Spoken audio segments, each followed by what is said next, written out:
paid in full, one call close in 36 minutes. As you can see, I don't ask where are they located, how's their day going, what's the weather over there. As you can see, I just go straight into it. How long does it take you to ask your first North Star question? Right? So this is for everybody. One of the biggest mistakes I see all the time with closers in general is this is a paid in full, one call close in 36 minutes. So it's possible, you can do it, but the matter of having the sales process dialed in. Pre-call, not only in call, but also pre-call. I'll share here. All right. Can you hear me? Yes, I can hear you. I can see you. Can you hear me? Can you see me all good? Everything's great. Awesome. Great. Technology is with us today. All right. Is you right? Yes, sir. Nice to meet you. So it seems like you booked a meeting today to talk about possibly consider getting help from itself when it comes to support and guidance. Is that correct? Absolutely. So this meeting is pretty simple. The first part is just really understanding everything about your world, you know, what's going on, main obstacles, challenges, also understanding that point B, where do you want to be, why that's important to you, see if there's alignment there. If the alignment is there, then I can walk you through what we got going on over here, answer your questions and go from there. Sounds great. So 49, and I'm not sure if you can see this because it's small, but 49 seconds in, I've already started the call and I've already set up my frame for the call. As you can see, I don't ask where are they located, how's their day going, what's the weather over there. As you can see, I just go straight into it. All right. So now I'm going to start asking my first question. So this is one thing that I would recommend to all of you. How long does it take you to ask your first North Star question when you start opening up the conversation to get into problems? So for me, it took me 50 seconds. So that's kind of like one thing you can do today and just figure that out because every minute is eating up. So I want to be super efficient. That's why I closed this deal, 5K paid in full in less than 36 minutes, because this is 36 minutes, including me onboarding the guy, including me giving them access to everything, right? So it's possible, but you have to be super efficient. And again, there's a process to it. Like I didn't born this way. I just learned my way to it. Start by asking, what would you say when it comes to your dating life? And of course, went through the form, by the way. Appreciate you for filling that up. But of course, I wanted to know from the man itself. So when it comes to your dating side of part of life, what would you say is the biggest challenge right now? Well, as you probably read in the form, it's probably been about 2-3 months I ended an engagement. So I think this is a really good starting block for me to have a little bit more self-discovery and awareness around my intentionality of dating, boundaries around dating. I think my biggest thing I don't do is probably stand up for like what I really believe in relationships. I kind of like maybe don't stand up for like the ethics and morals and values that I have in relationships and maybe mold to the women or chase the women rather than, you know, have those actual boundaries within itself of the relationship. What do you feel that is?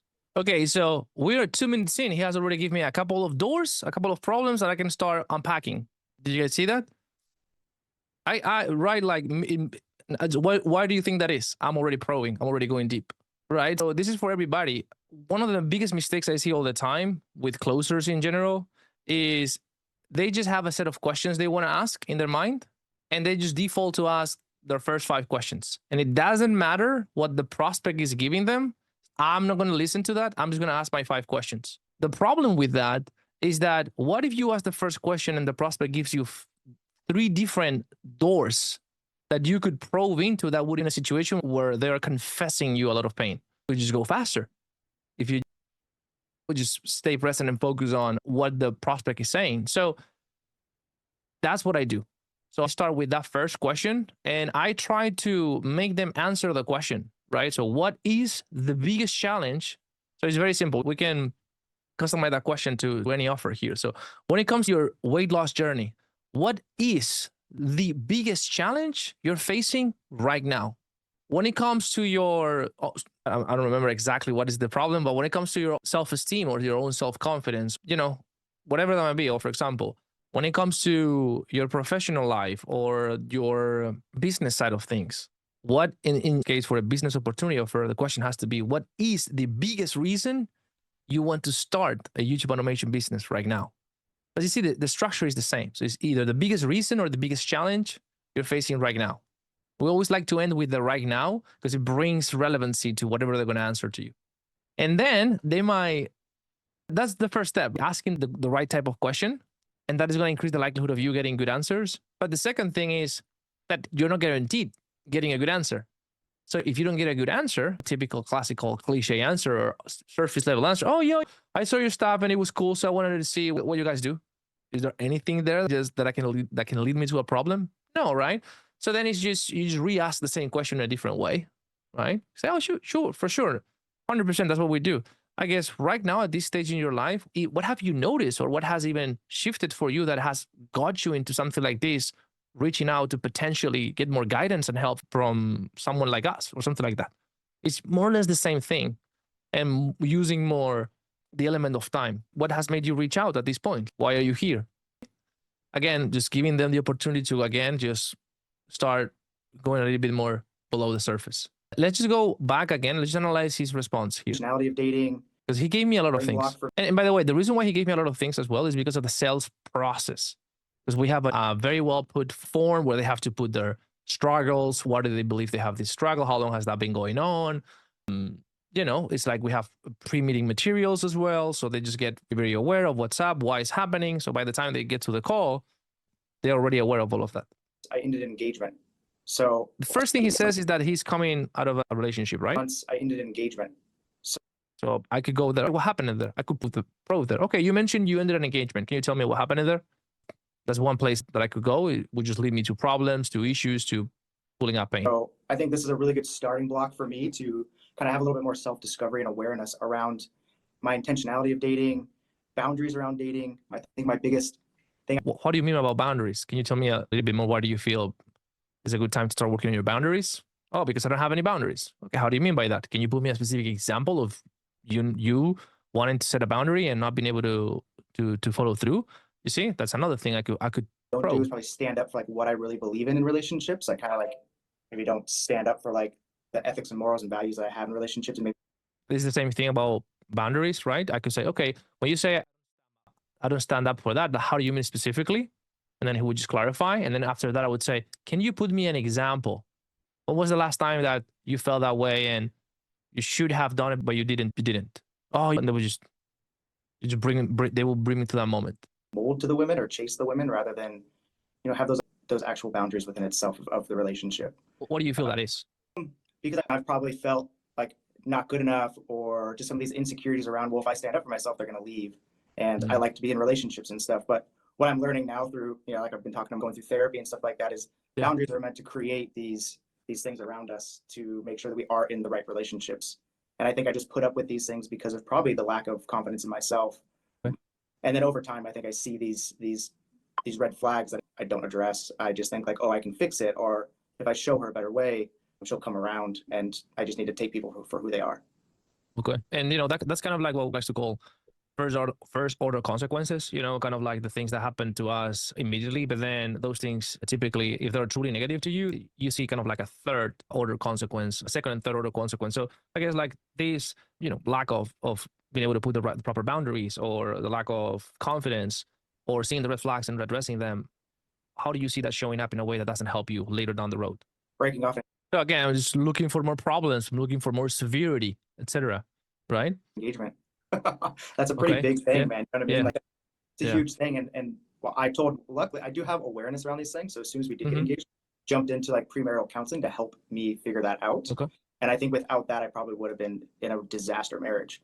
And so that's why I want to seek guidance. I want to seek, you know, a lot of the things I'm doing to really. So this thing that happened 2-3 months ago is not the first time it happens to you. You've been kind of like repeating that cycle. Okay. 100%. Yeah. Sorry, I got you off. Go. One of the things you can ask, I said that in the previous call, is if you want to extract pain, ask how frequent this issue that we've identified, how frequent this is. Right? It's like for example, I want to achieve financial freedom, whatever. I'm constantly stressed out. Stressed out? How do you mean? Blah, blah, blah. Can you put me an example? When was the last time you feel stressed out because of money? Right? Oh, my son wanted to go to vacation and I had to say no. And that moment I had to go look at the bank account or look at the bank account and didn't have the money and I felt stressed out. Okay. How frequently do you feel that way? How frequently does this happen? Well, at least 3 times a month. What makes you say that? Yeah, it's just like, I would even say more. At least once a week, I'm constantly checking my bank account. Okay, so the frequency of the issue, that's one thing. Second thing you can ask is, okay, how long has this been going on? How long have you been in this situation where at least once a week you see yourself feeling stressed out, checking your bank account statement over the last 2 years? 2 years. Over the last 2 years, you can even give them some data. 2 years, at least once a week. That is 4 times a month. 4 times 12 is whatever it is, 50. For 2 years is 100 times you've been faced with this situation. Yes. How did that make you feel, man? Terrible. Well, how do you mean terrible? Blah, blah. And now we just start. Now from there, we can expand into cost. What do you feel this is costing you? What is this taking away from you? Well, my peace of mind. Oh, how do you mean my peace of mind? Well, I'm just constantly stressed out. I'm constantly, you see, it's like building. And then as you build, you just have to measure, because you don't, if you build too much, now you're just going to break them. You don't want to break them. You don't want them to get into a statement of defeat, feeling defeated, or a place of feeling like a victim. We don't want to get that down, but we do want to get some 2 or 3 pain points that are solid there, so that the person is aware of what is the emotional impact of this. And then once we're there, then we can move into either goals and the second emotion, which can be pleasure or future pain. Okay. So there are 3 emotions that we need to cover in the discovery. One is pain. The second one is future pleasure, which is the emotion that comes from you solving the issue and achieving what you want to achieve. And the third emotion is future pain, is how are you going to feel? How is it going to look like if we don't fix this? Now, the most important thing to understand out of these 3 levers is that you don't need to use all those 3 on your calls. You don't have to use all those 3. I don't care which ones you use. All I care is that you build enough emotional gap, you build enough emotion so that you can have at least minimum a 4-to-1 ratio when it comes to the pain of the price. So there's a certain amount of pain and discomfort attached to the price. So if your price is 5K, we need to build an emotional gap that is at least 20K. So the emotion we're pulling out needs to be worth 20K, right? So now the question is, okay, how do you quantify that? And that might take you a while. And that's why it's important for you to review your calls so that you can develop this. It would just be measured by the depth of the responses. Like if someone says, I work in McDonald's and I don't like it because I have to work a lot of hours and it's not ideal, that carries a degree of weight. But if someone says, I hate my job, I work at McDonald's and I work a lot of hours and I feel miserable because everybody around me is successful and I'm still the last in the queue. And if I continue down this path, I think I'm going to get depressed, right? Totally different answer, totally different amount of emotional gap built. And then you can expand that. Does that make sense? Or am I just getting too deep here? Let me know, guys. Makes sense to me. All good. Awesome. All right, that is it for this video. Hope you like it. If you did, smash the like button. It really helps the channel. It also tells me that, hey, maybe I should do more of these videos.